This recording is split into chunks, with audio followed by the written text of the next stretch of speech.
Hi, everybody. Hello. So we're going to just have a few more people coming in, admit all. All right, let's slowly start diving into this now, as we're just going to wait maybe one more minute. And then we'll just really dive into this presentation today. I'm so happy for those of you here. Can you hear me okay? Just to check that, making sure that everything is actually working okay. Okay, wonderful. Because this is really an opportunity today to learn more about the Befriending Your Parts framework. So, I mean, it means so much to me, some of you who write about, the content I write and how much that is meaningful to you and how much that helps you. And it means I can't tell you how much that means to me. And also that this Befriending Your Parts framework has resonated with you and you've wanted to learn more about it. And so I wanted to put together a presentation for you today so that you could get an idea. Like you could leave here today with okay, I'm going to have a really clear idea of what's happening for me and why. You're going to learn a ton. You're also going to have a really in-depth understanding of the Befriending Your Parts framework. And you're going to be able to decide, hey, do I want to take any next steps with this? Is this the right fit for me? Or am I going to leave with this information and I can run with this information for a while? And that's what I always love. If any of you guys know me or we've ever had a chat, I like to give you lots of stuff to work with and just say thank you for coming. And then, of course, if there's any more, then we could kind of jump in. So I'm going to let us kind of jump into this. So welcome. This is the Befriending Your Parts framework. This is my logo. And for those of you who don't know me, I am Chantal. And so I want to introduce myself. Maybe you just have seen me maybe you've just seen my writing and you haven't seen much about my page or anything about me. So a few things about me. I've been a therapist for 20 years, specializing in self-esteem, trauma, anxiety, and nervous system regulation. And I list 20 years, not because it's ooh, yay, me 20 years, although it is I am proud to be in my 20th year as being a therapist. However, the real thing about the 20 years and why that's important is that over the time, you really get a sense of the shifts in what's working across the board. Neuroscience became a huge thing since the time that I became a therapist. And these more body-centered approaches, the nervous system work and how important that is, you get to see where there is kind of rooms for shifts and changes. And you kind of see the pieces that are really working across the board for everybody and the pieces that are really needed in order to be able to heal. Most of the time, you kind of see some therapists like myself, we come to this work really honestly because we've experienced our own challenges with self-esteem, like myself, real challenges with low self-esteem, high inner critics, anxiety, nervous system dysregulation. It was a really hard journey for me. And this is why I wanted to really create something that would make the journey a lot easier, a lot more manageable for you. And now I can honestly say today that I truly love who I am, and we're all on our journey. I will be a student for life, yet that is probably one of the greatest gifts that I can say. And that's what I would love to be able to offer to each one of you. And I've really had the honor of working with so many hundreds of people over the years. And this has been such a beautiful thing because it's just an honor to be inside the intimate experiences. And what I really wanted to do with my private practice, how this all started with the Befriending Your Parts framework, is that I really wanted to find something that in my one-on-one work that I'd be able to give them this course material that they could do on their own that would really enhance the work we do. And what I was finding was that within 6 months, their lives were changing completely in ways that would have taken us years and years. As I was kind of figuring out, okay, what is really working here? These were the pieces I came up with: nervous system regulation work, parts work, and self-compassion work, and a few other goodies I picked up along the way. And together, these created the Befriending Your Parts framework. And so today, what we're going to be looking into is introducing you to this framework, reviewing all the essential pillars to you feeling good about you and safe in your body. You're going to have a deeper understanding of what's happening and why for you. And you'll also know the details of the Befriending Your Parts framework. And of course, there's a special bonus offer at the end. There's a few different bonus offers, but I always love to give those. So yay, stay tuned. First, it's really important to understand that you are a human with a body, a brain, emotions, thoughts, relationships, parts, and a nervous system.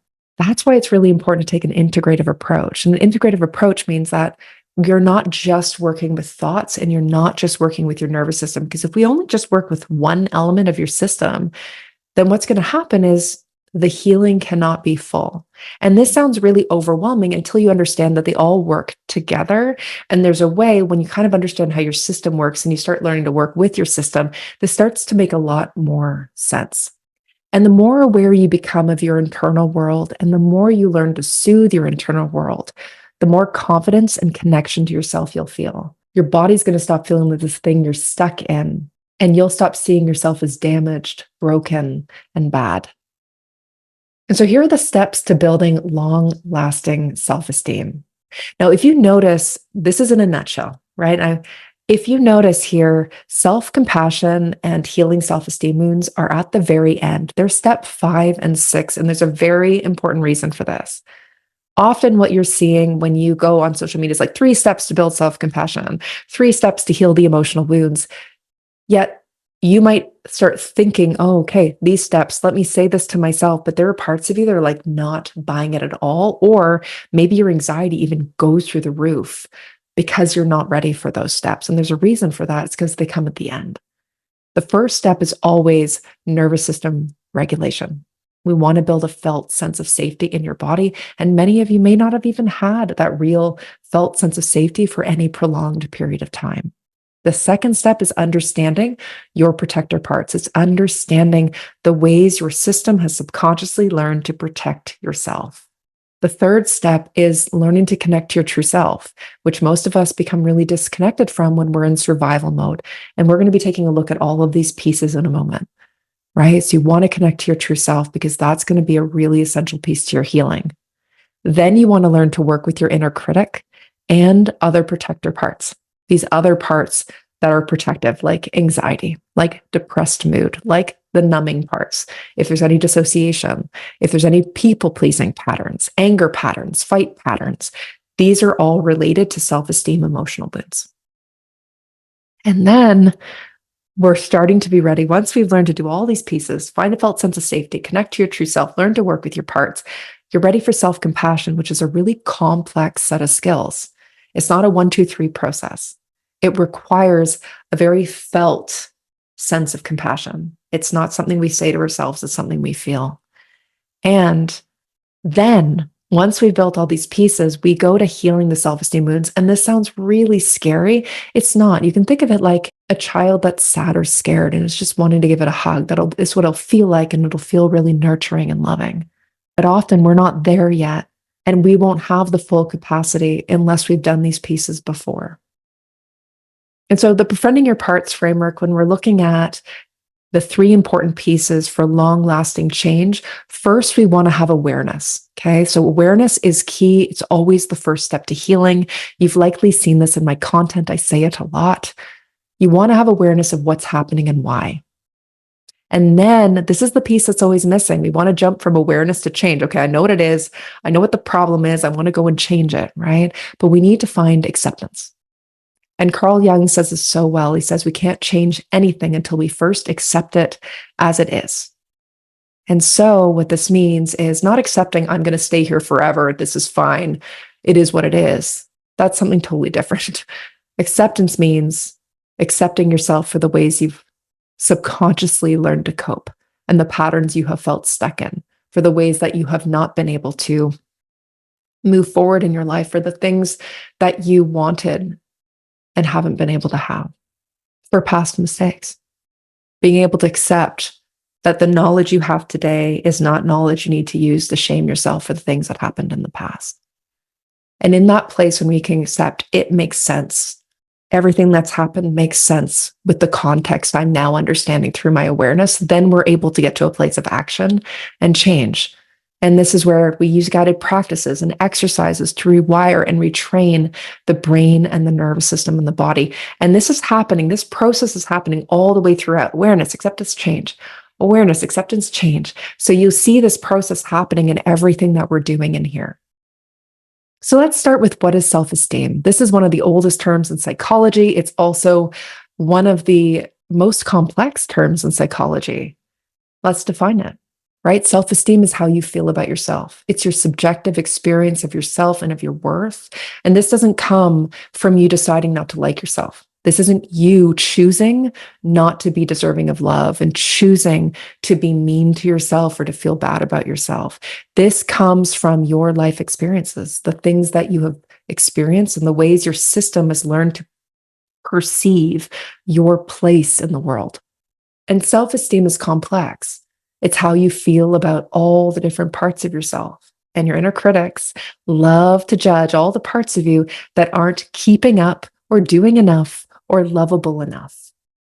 And so there's inner conflict that's often developing. You can see in the image here, this inner conflict that's just constantly happening inside of ourselves, often between our inner critics and our anxious parts, the inner critics and the people-pleasing part, the inner critic and the parts that are unmotivated or not doing enough, right? And inner conflict sends false messages of danger between the nervous system, the body, and the survival brain. Inner conflict equals danger. That's how our system perceives. If there's conflict within our system, it's perceived as danger. And so the work is really to create this kind of inner harmony, this inner balance in our system. And so let's look at what inner harmony or inner balance or inner grounding looks like. You're in safety mode, not survival mode. You can feel your true self is leading.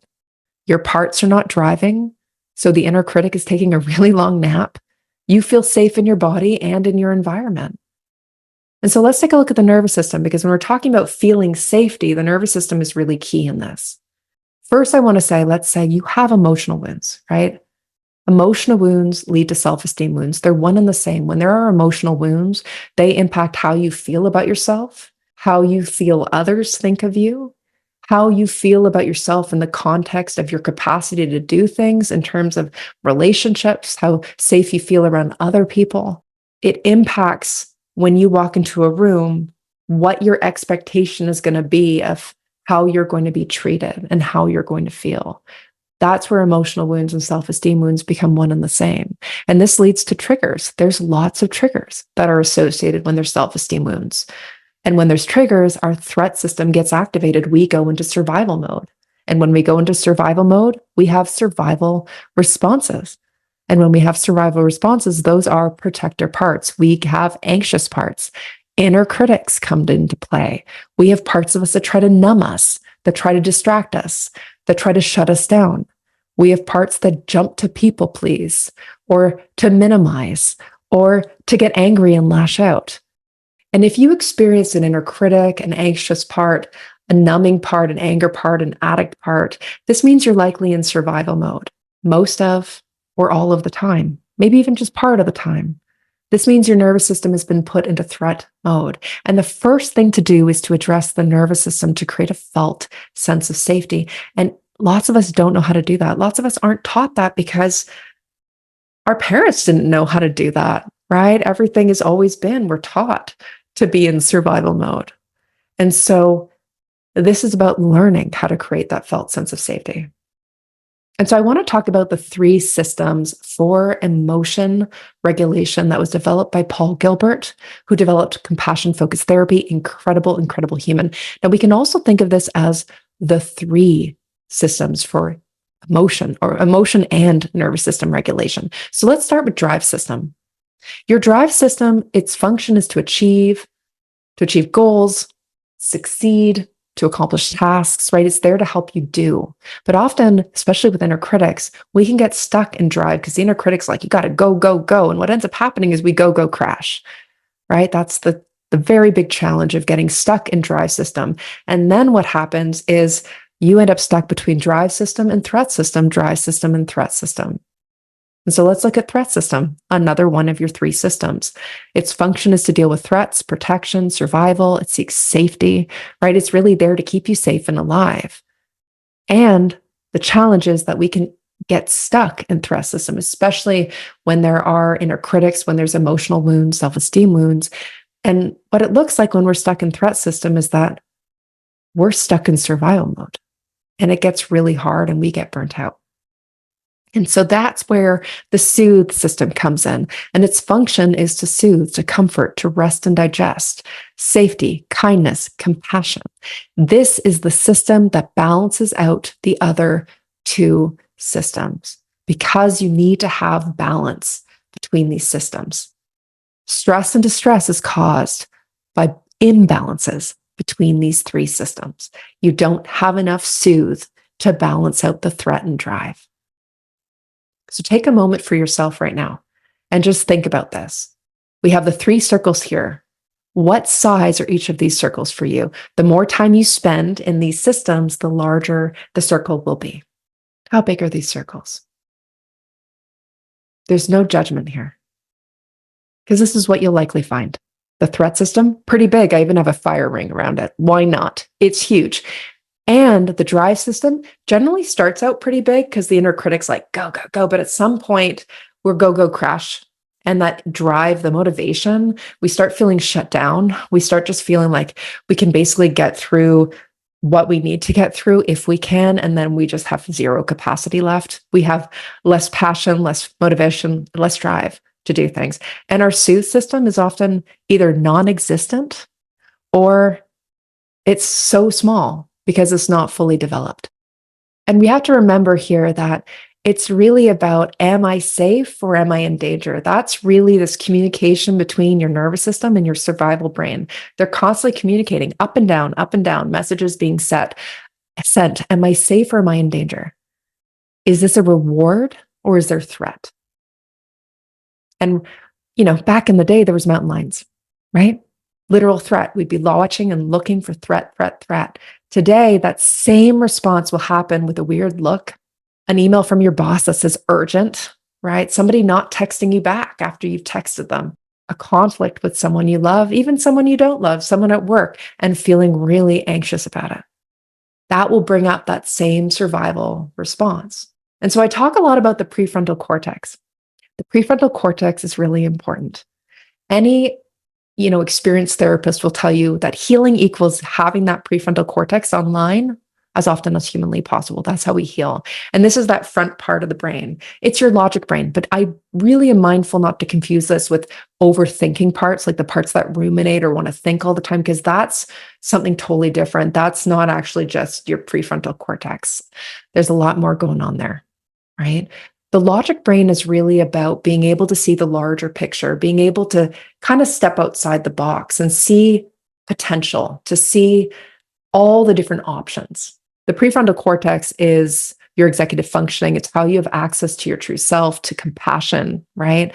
It's really where we want to have online. Now, I want to also say the amygdala. This is your smoke detector, the fire alarm. It's that little almond-shaped part of the brain.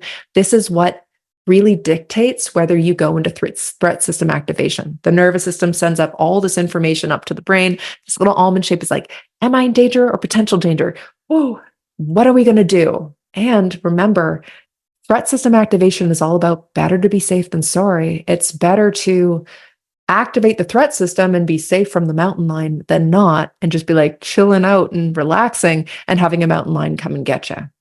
And so here you're going to see what happens. Prefrontal cortex shuts off. Logic brain shuts down when we're in survival mode. So your executive functioning shuts down. You don't have access to your true self, to your ability to see the larger picture, because if there's a mountain lion there, you don't want to be like, ooh, what are my possibilities? You want to and need to go based on instinct, survival, just letting your body go, do what it needs to do, and it'll do that for you. And then the amygdala gets activated, right? Smoke gets detected, fire alarms ringing, threat system gets activated, and you have no access to self, and your protector parts get activated. And this is really the system of what's happening for us when we get triggered. And so if you can see there in the image, there's a little picture of my face in the prefrontal cortex. It's like, hi, it's me. That's my true self sitting in the forehead. We want to work to keep this part of the brain online as much as we possibly can, because this keeps you out of survival mode. If there's one thing to take from this little bit here, it's the more the prefrontal cortex is online, the more you stay out of survival mode. And there's really specific techniques to teach you how to do this, which we visit in the Befriending Your Parts framework. So let's talk about the nervous system ladder. Okay, this is very subconscious. Very important to note. You don't choose what state you go into. Your body sends you into it. This communication between your nervous system and survival brain, you have no idea it's going on. However, there are ways to intersect it and to work with it so that you start to be able to be a part of not dictating or controlling, because we don't want to do that, but about influencing, right? And soothing when it's needing to, and kind of help your system work more optimally. So, first at the top of this ladder, you're going to see a regulated state. Now, this is a state where we feel, I am safe. If the nervous system could talk, it'd be like, we're safe. I'm safe. The first line of defense is going to be sympathetic. That's going to be more what we assume the fight, flight, like anger, anxiety. It's very mobilized. The blood gets rushed to your arms and your legs to get you ready to fight or to run for your life. So it's very deep mobilization. That's our first line of defense. If the nervous system could talk, it would say, I'm in danger. I need to be mobilized for action. Then there's the shutdown state. Now, this is often called the defense of last resort. And there's a good reason for this. This comes after sympathetic because the body has decided there's no way out. If the nervous system could talk, it would say, I need to conserve my body's energy and shut down. There's no way out. So the shutdown state is often called the state of immobilization, the state of energy conservation. And so when you're actually lacking motivation and the inner critic wants to shame you for that, lacking motivation often means some part of you is in a bit of shutdown or functional freeze.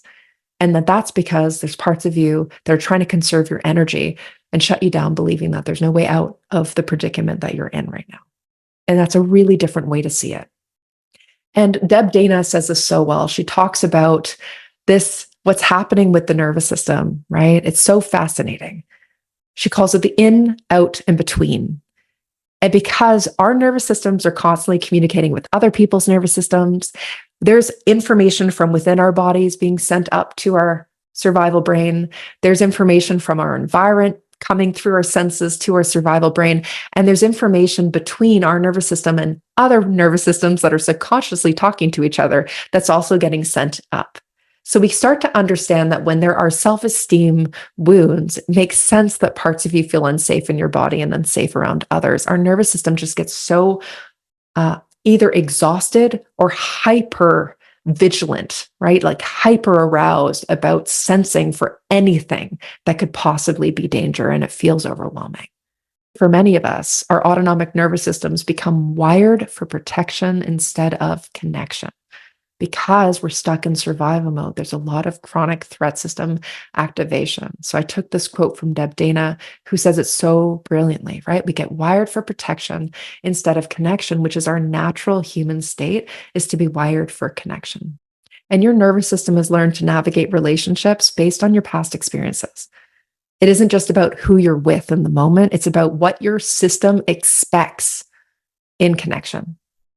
And that comes from your past experiences. What it will expect will happen based on what's happened in the past, in the hardest experiences from your past, because our brain remembers those experiences to keep us safe way more than the positive experiences.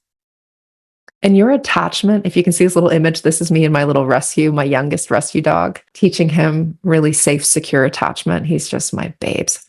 Your attachment, how safe you feel to connect with others starts at birth and it continues throughout your life, and it can change, right? You can learn to feel more safe with yourself and with others. It's shaped by many things, from early relationships to life experiences and what your nervous system has learned about connection. And healing means understanding your nervous system patterns and relationships. When your system feels safe, connection feels safe, and that changes everything. I'm going to repeat that again. When your system feels safe, connection feels safe, and that changes everything.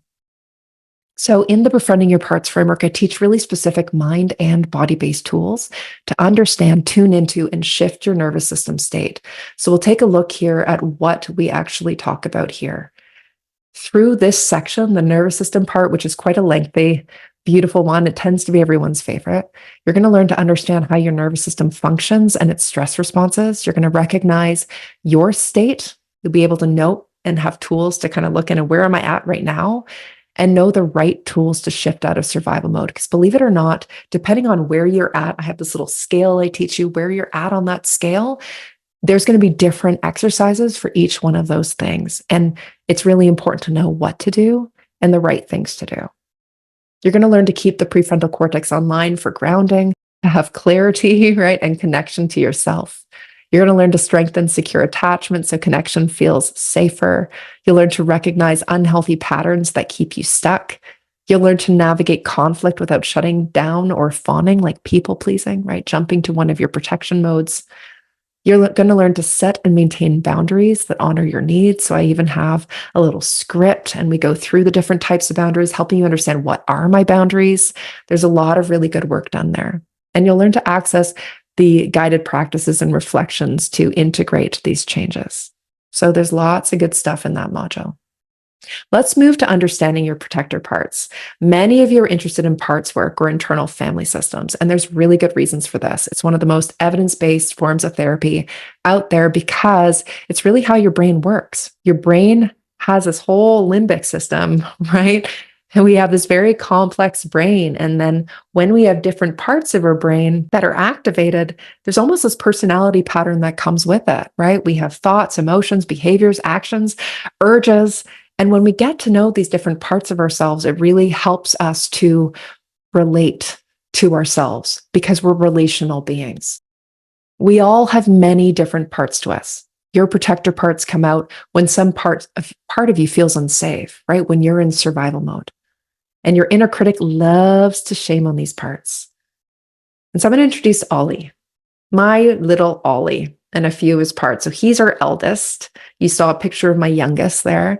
He has full personality, this little one. On the left, you can see him cuddling. He loves to cuddle with his head just nudged up against you like that, smushing his head. And then in the center, you see him sitting on the couch when we could hear someone coming to the door, and I managed to snap this shot so perfectly. You can see his ears perked up, his eyes are wide open, his paw even went onto my partner's leg to say, "Hey, Dad, do you see this?" And 2 seconds later, he's off the couch barking, and he does this full body like muscle thing. He's like, "Wah, wah, wah," like as if he's really big and scary, yet he's not. Lucky though, he was able to calm after Mama was like, "Good boy, no barking. Do you want carrot?" Because he loves carrots. Gave him some carrots, and he was happy as a clam, back to smiling and cuddling and being his little devilish self once again. Now, just imagine, though, for a moment, what would happen if the doorbell was constantly ringing for days, for weeks, for months, or years at a time. Because even though this doorbell is not a dangerous stimuli, it feels dangerous to this dog because it's deeply triggering. So you end up with a shell-shocked dog, a dog that's stuck in survival mode. And the truth is, you're constantly being triggered. When there's self-esteem wounds, you're constantly being triggered. Safe stimuli, safe things happening in your present are perceived as dangerous because they remind you, mostly subconsciously, sometimes you might be consciously aware of the trigger that's happening, of something from your past, right? This is not actually about what's happening in the moment. It's about what's happening in the moment, reminding you of something that happened from your past. And those triggers get really intense, especially if it's with the same person that was from your past, or if a person who reminds you of someone from your past, or a situation that reminds you from your past, or one of the deepest things that you have insecurities around, like performance at work, or being in a relationship, being fun enough, whatever it might be. And remember, for your nervous system and the threat system gets activated because it's better to be safe than sorry. It's better to activate the threat system and not get eaten by a mountain lion than not activate that threat system and be sorry. And so you end up with anger parts, anxious parts, people-pleasing parts, inner critics, numbing parts, controlling parts, all these parts coming to the rescue because these are all your protective mechanisms. These are all your protector parts. And there are no bad parts. I want to be very mindful to say that. There are simply parts in extreme roles due to the wounding that you've experienced, due to hurts that you've experienced. And these parts helped you at some point to cope, right? At some point, the inner critic did help you. Shaming yourself forward, you're like, oh, your brain's like, this works. Yet it doesn't work long-term, right? They were short-term solutions. And what you're probably noticing now is a lot of the side effects that aren't so great from some of these protective parts. And parts make sense with context. We just don't always have the context yet. And so part of the work is being willing to learn to understand them so we can learn to work with them and take them out of the extreme roles they're in. And so in essence, you have parts of you that have been hurt, right? We all have parts of us, especially if there's emotional and self-esteem wounds. There's parts of you that have been hurt. And there's parts of you that have learned to cope with that hurt. And just a note, you didn't have to have some terrible thing happen in your life in order to struggle with your self-esteem, your emotional health, your nervous system health. What I hear so often is there's something wrong with me. I've done this to myself. I should be over this by now. And the truth is, no, that's not the case at all. That's your inner critic talking. And that might be to get to know and differentiate the inner critic voice. And that's what we learn to do. Because I want to think of something here. So there's something called an allostatic load. And this is the load on your nervous system. Okay, so think of micro rejections, multiple micro rejections, these moments where you wouldn't even necessarily call it a rejection, it's a micro rejection. These moments of emotional hurts, a large T trauma, like a very traumatic event that happens one time, people can recover often more than this stack of files you see next to it of micro rejections, of repeated emotional hurts, which is why we now know that even some of the things that we wouldn't even consider, traumatic can actually have a traumatic impact on a human being because of this allostatic load on your nervous system. Because trauma is really a nervous system dysregulation. It's something that happens that completely dysregulates you. And the stack of files can do that. And that can be things that you would not even notice that on that isolated incident, that would be something that would be enough. But it's never just an isolated incident. It's building on the past incidents and the past incidents. When you want to build long-lasting and healthy self-esteem, you want to get to know all the parts of yourself, the parts you like, and especially the parts you don't like. Healing and building self-esteem and self-compassion is really not about changing the parts of you that you don't like.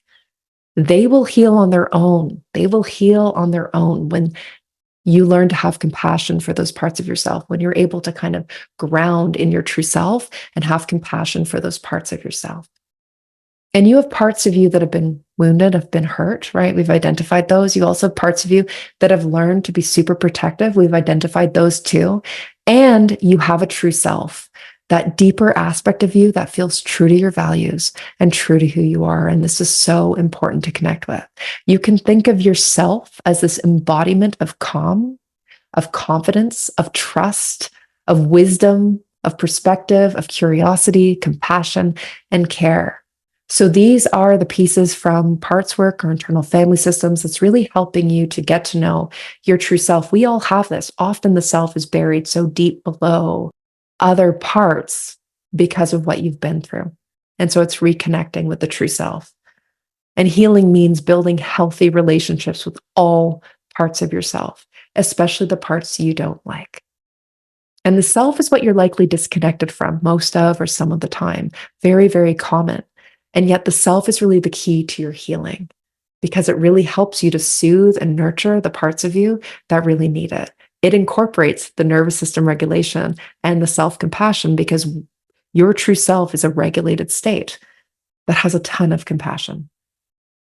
And this is what it really looks like. I created this silhouette of a human where inside you can see this child that looks very sad and scared. It's a wounded part. And we have many, many, many wounded parts. We have parts of us that have been hurt in all sorts of ways. And so what you end up seeing around that is the perfectionist, the inner critic, the inner controller, the defender, the anger part, the numbing part, the dissociative part, the fight part, the anxious part, the people-pleasing part, the addict part, these parts that swoop in to try to protect you from ever experiencing that pain again or from feeling any pain now. And it's really important to understand that these parts are in really extreme roles. But when they're not in extreme roles, we need our parts, but we need them in non-over-the-top extreme roles. And so the protector parts really get put into these extreme roles of protection when there are wounded parts within us, right? That's what happens. We have wounds. And then these normal parts, let's say the perfectionist, okay? My perfectionist part is no longer perfectionistic. It's detail oriented. It allows me to catch the details. Wonderful. It's done its job. It can go. There's no fear. There's no shame associated with it. The inner critic might be an inner coach that's just like, girl, you got this. Because there's no shame and there's no fear. That's what our parts can be. In the image here, you're going to see a mountain lion, right? That's your part in an extreme role. That's your inner critic versus the house cat. That's just like, hey, You got this. You know, you got this. You don't need to worry about it. Very, very, very different.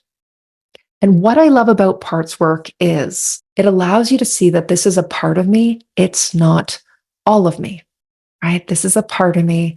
It's not all of me. And this is what your brain is always trying to do. It's constantly trying to differentiate between things, right? So your brain now knows, okay, this is a part of me. Well, then if this is a part of me, then there's something else here. There's me here. There may be other parts as well, but it's now recognizing and allowing this initial step of separation. And you're not trying to separate from the part to push it away, numb it away. You're separating it so you can really see it and hold it with compassion to get to know it instead of being so in it that its voice is your voice, its feelings are your feelings. It allows you to find that initial step to separate, which we'd associate with mindfulness. And then parts work takes it further where you start to now be able to have curiosity and compassion towards it, to get to know it, to be a little bit more directive in the approach that you take with this part. Every part of you, just like every cell in your body and every function of your brain has a job to do. And it is hardwired to do that job. It believes it needs to do that job because if it doesn't, bad things are going to happen. And so let's review. Parts get activated when some part of you feels unsafe. Parts come in survival mode. And when you can be grounded in self, you have access to your prefrontal cortex. So in this section, you're going to learn all about your protector parts and why they're wired so tight. You're going to learn how to work with your protector parts. You're going to learn how to befriend them, get it, befriending your parts, right? To take them out of the extreme roles they're in. You'll learn the technique of unblending, which is really learning to separate from the part. And you're going to also learn the technique of the 6Fs, which is very known in parts work or internal family systems, for learning to work with protector parts and taking them out of the extreme roles that they're in. Let's look at the inner critic. So this is continuing with that parts work and taking in the nervous system piece.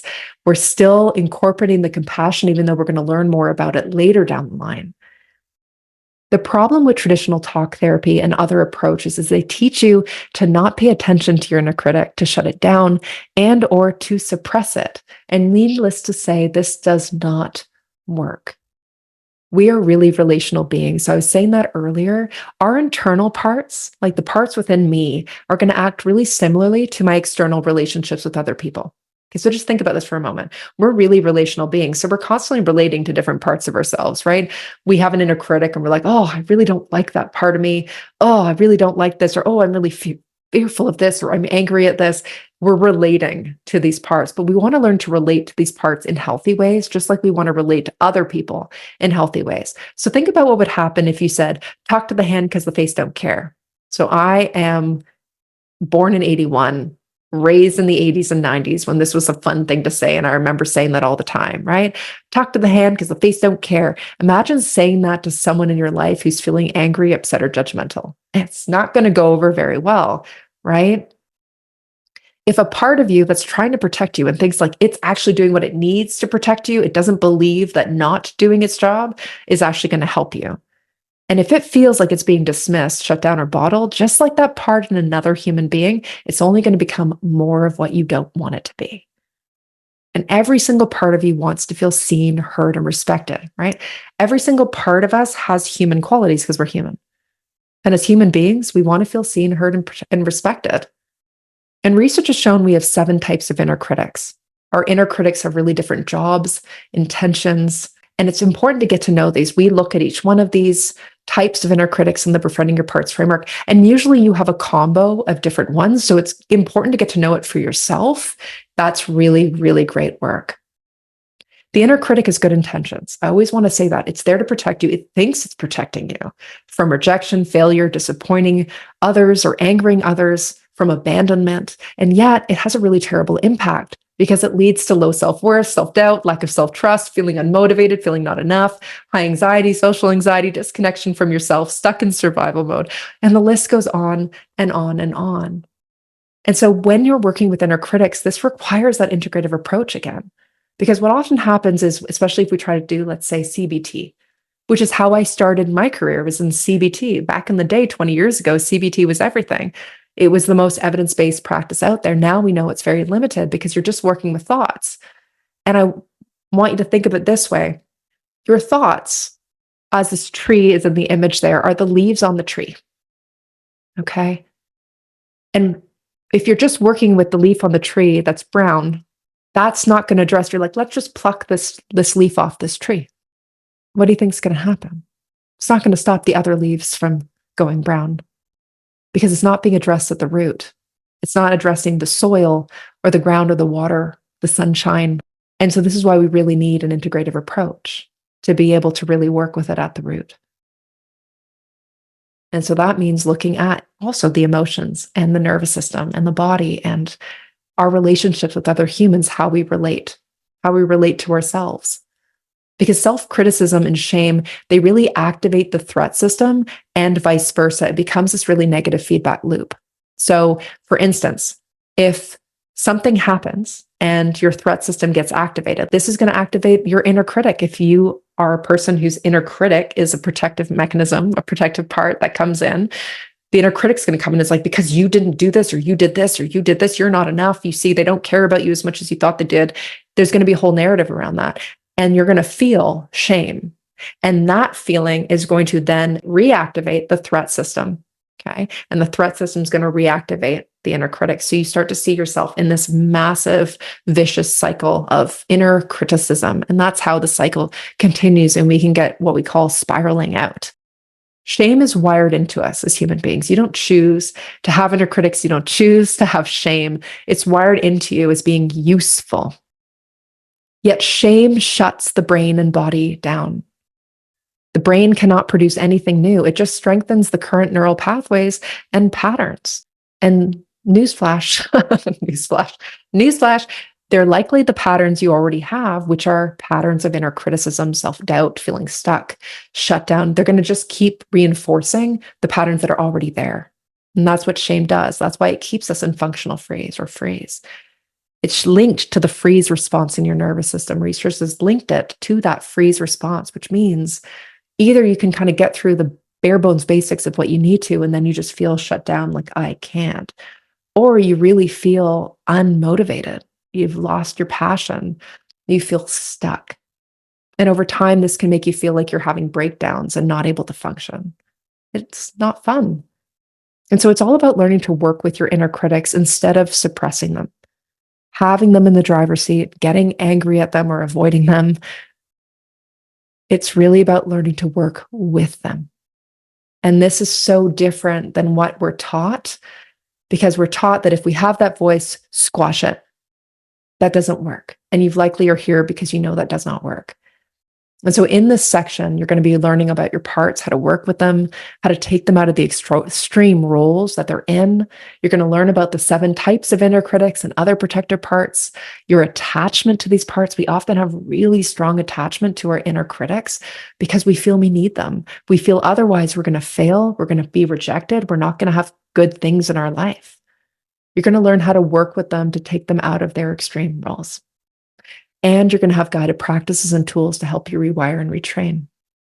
So now let's talk about connecting to your true self, because this is a big part of the learning. And it's a beautiful, this is my favorite, watching people connect to their true self. When you experience self-esteem wounds, right, it's natural to be disconnected from yourself. And as we've been talking about, your true self is the gateway to your healing because it heals all the other parts of yourself. When I can come back to myself, then I can really nurture whatever's going on. I can have a really clear understanding. I can just really tune in. I can have intuition. All of the things I really want to have to heal can be there. And when your nervous system is regulated, you can really access self. When you're compassionate, you can access self. And these are the pieces that we really look at. And self creates this positive feedback loop, right? Because your self activates your soothe system, right? That system that's there to really soothe and ground and regulate, comfort. And the soothe system activates yourself because the soothe system helps to regulate you. It's very compassionate. And so self is like, hi, I'm here.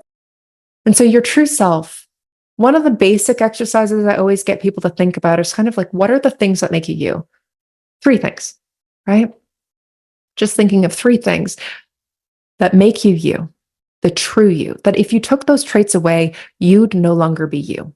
Because if we took away, let's say, the anger part, you'd still be you.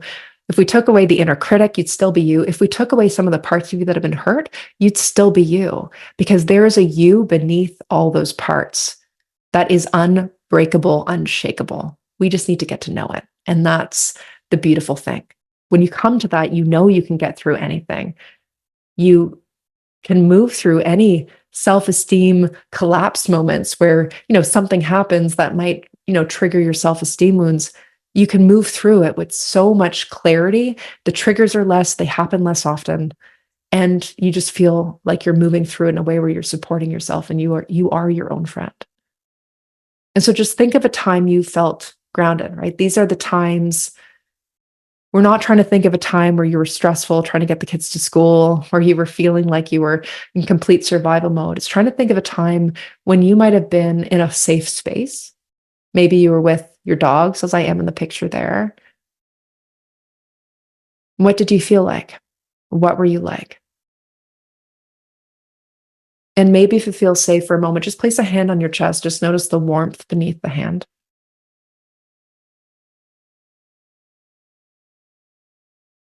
And even if it's hard to come up with those things about yourself, which is normally really, really hard for people, just see if you can imagine all the space around the different parts of yourself, the deeper, deeper essence that makes up every single space around the parts. That's you.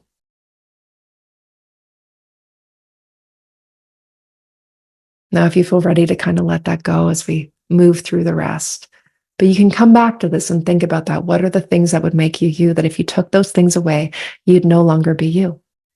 Maybe that's compassion or curiosity. Maybe that's your love for music, your love for rescue dogs like me, whatever it may be. Compassion is one of the foundations we all have as humans. It's really a core part of the self. We all have it. Sometimes it gets buried, but we all have it. And so in the Befriending Your Parts framework, you'll learn how to connect to your true self. You'll get to know more about your true self. You'll use your true self to work with your protector parts. You'll use your true self to offer to all the parts of you that need your true self to heal. Like they'll be able to offer it what they need in order to be able to heal, which is generally your true self and self-compassion. And so here we are, self-compassion, my favorite, self-compassion. And self-compassion allows you to ground and access the soothe system. It helps you to regulate your emotions and regulate your nervous system. It helps you to see the larger picture because you can access your true self. And self-compassion allows you to motivate yourself, right? It actually activates the motor cortex in the brain. It's that part of the brain that says, get up, body, go do that thing you need to do for yourself that you want, right? But encourages you through trust and encouragement instead of shame and fear. So important. And self-compassion allows you to befriend yourself and all of your parts. It requires really complex skill and practice that you don't often find anywhere, which is why this is a really incredible module that's broken down into digestible pieces that is going to help you really learn to have true self-compassion. So let's go back here for a moment, because when you have true self-compassion, right, and you're activating your soothe system, then you're able to stay and drive in really healthy ways. You feel motivated in healthy ways to be able to go for the things that you want, to do the things that you want, and do the things that you need to do, like basic things, like being able to take care of yourself, your family, whatever it may be at your job. It doesn't have to feel so stressful because you have a lot more capacity, a lot more energy to do it. And we have negative associations with self-compassion. Let me reframe this. Your inner critic has really negative associations with self-compassion. It feels it's hokey pokey. It's just being nice. It's being lazy. It's allowing yourself off the hook. None of these things are true. But even if you feel like you love self-compassion, guaranteed there are parts of you that resist it, namely your inner critic. And the reason self-compassion feels really hard is likely because some part of you is attached to your inner critic, as we were talking about in the inner critic little section. And some part of you feels you aren't deserving of your own care. And that can be a really big pill to swallow, right? That can be really hard to take in. It's also really important just to hold space for that for a moment, right? And that's where the work is. And so in the Befriending Your Parts framework, you'll learn how to understand You learn how to understand the essence of self-compassion. You learn to work through your resistance to self-compassion. You learn the steps to build self-compassion, to have guided practices and tools to rewire and retrain. And so let's look at self-esteem wounds here for a moment. This is the last piece to this here. Beneath these protector parts, right, there are these parts of us that have been hurt, right, that are being protected by our protector parts. And these parts believe you're not enough. They fear rejection. They fear abandonment. They fear getting hurt again. And protector parts are protecting you from the parts of you that have been hurt, right? So you can kind of see this image here. There are the suits and armor protecting these younger parts of us. And sometimes these parts could be from 2 years ago for you. They could be from 55 years ago for you. You can have parts from 1 year to your birth, to yesterday even. And it's really difficult to address wounded parts without first addressing the protector parts. Because what you can happen, and I've made this mistake too in earlier years of being a therapist, is you kind of start talking about really deep wounds, right? Hurts, things we've gone through too fast. And then the anxiety goes through the roof because that anxious part just like swoops in, or the client's inner criticism goes through the roof. And that just tells us you've gone too fast, right? We need to titrate that. We need to take it in smaller steps. And that's why there's a number of steps before we get here. And there's a picture of me, I think I'm about 10 or 11, the perfectionist at the piano. We all have reasons that we feel not enough or too much, or not enough and too much at the same time. It all makes sense with context. And yet these are the parts of us we tend to shame until we learn to understand them. Your inner critic often finds these parts really weak and pathetic, right? And it's doing everything to try to protect you from ever having to be that again. And that is such a huge piece of the healing work, is to learn to have a lot of compassion for and a lot of love for these younger versions, every younger version, even the inner critic, because it's also a younger version of yourself. And we can have chronically dysregulated nervous systems where some wounds within us, the emotional wounds, are constantly reliving the past. So it's kind of like this reel that's constantly playing in our subconscious. And then there can be triggers that trigger it to the surface, right? And that can feel really exhausting. And so we end up having these protector parts that are constantly in overdrive. Because what happens is we have these feeling memories, right? So things are playing in our subconscious. This is our implicit form of memory. And it's kind of like a punch in the gut. It's like, ouch, right? That really hurt. And sometimes we don't even really know what just happened because it's all happening in the subconscious realm. It's those reels that are playing in your subconscious. And so in this section, you're going to learn to heal the underlying roots so that you can nurture the emotional wounds and heal. And this isn't a scary thing. It sounds scary. It's not scary. It's beautiful, actually. You'll learn to work with the subconscious wiring and memory, super important. And you'll be rewiring and retraining using cognitive, body-based, so somatic, parts work, self-compassion, and nervous system regulation tools. So you got all hands on deck. But at this point, you have learned how to do all of these things. So it's just now doing it in this context. So let's talk a little bit about what others are saying, because this is really valuable, I guess, especially for you guys in coming into this. I mean, it's been a journey. I think, I developed this, I started developing it, almost 3 or 4 years ago now. And over the last 2 years, it's just been a really beautiful process where initially I was just doing it with my clients to help them. And then I end up creating this course that I thought I would give out, and people were like, well, would love a community, and we'd love to have the coaching calls with you and more access. So then it just started expanding and developing, and it's been such a beautiful journey. I love it so much. And messages like this never get old, right? This was from a student who literally did the course material on her own. She wrote, "I'm crying. Thank you so much for everything. I feel so empowered and couldn't imagine I'd be here. You've done so much for me. I don't have words to tell you my gratitude." And clearly what I said to her is, you did the work, right? I'm so honored to be a part of the journey, to watch it unfold, truly. It meant a lot. And it just was really beautiful to see her go through that. And every time and time again, people will talk about it being a safe space in this community. I hear it. It's literally in the last week, I've had about 6 people tell me just how safe the community is. and how just when you make a post in the community, just people are coming with just the most beautiful one. It's me also responding, but other people are coming in, and then these conversations are so loving and beautiful, and just teaching healthy connection, because that's what we really need to heal. It's a huge part of healing is healthy connection. Everyone needs a space where they can feel seen and heard and not alone in their struggles. We heal in community. And the students all have their favorite parts in the Befriending Your Parts framework. This is from a student, learning to regulate my nervous system and to self-soothe. It's been so helpful in helping me to deal with my chronic anxiety and lower self-esteem. I have been living in my head for over 35 years, and the course is helping me to reconnect to my body sensations and emotions. I especially love the Thursday calls. They're now Mondays, where we practice nervous system regulation tools. Chantal is an incredibly compassionate guide on this journey. She will listen to you, support you, and give you the tools you need to learn to understand, trust, accept, and ultimately love yourself. This course will help you repair the most important relationship you will ever have, the one with yourself. This was when I asked the students in the community if any one of them wanted to share about their experiences. I had a few students who reached out with messages of what they would want to say to you, anybody listening to this who had been thinking about joining. And this was a beautiful message that the student wanted to reach to you.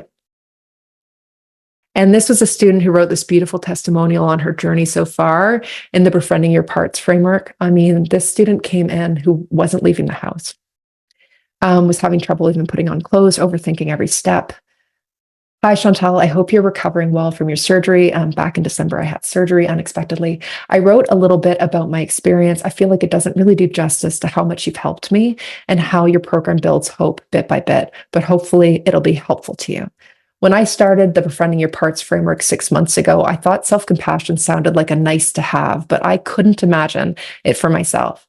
I had really harsh inner critics with unkind voices bullying me, and I felt nothing but shame, anxiety, and despair. Working through the framework along with Chantal's guidance and caring support allowed me to clarify or identify my true self and take the parts working way too hard out of their extreme roles so that I could see they were not truly me. The program gave me many tools to help manage triggers, emotions, and situations with much more resilience. And now my inner voice is often kind and encouraging, and I can give myself that self-compassion I didn't think was possible. I love it. And you can also tell students kind of move through and they hear me guiding you through the hours of videos. Like, I'm taking my part out of its extreme role. And I just love it. It melts my heart when I hear that. So I want to give you a case study here. This is a before and after of one student who came in and is now out. Before coming in, always anxious, high inner critics, always ruminating, feeling very alone. She had a really strong fight part, feeling like a terrible mother, a terrible wife, a terrible daughter, a terrible sister, right?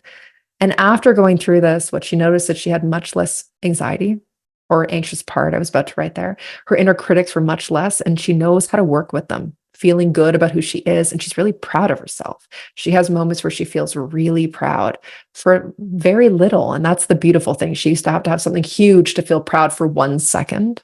And then the inner critic would take over again. She's feeling more at peace with herself. And when really stressful things happen, she is able to recover way more quickly. She has made several new and amazing friends. She was really having a lot of trouble making friends. So this was really big. And these are friends, she says, are like the kind of friends she's always wished she had. She knows she has good people in her life who are there for her. She can feel her anger without fighting. Huge, huge.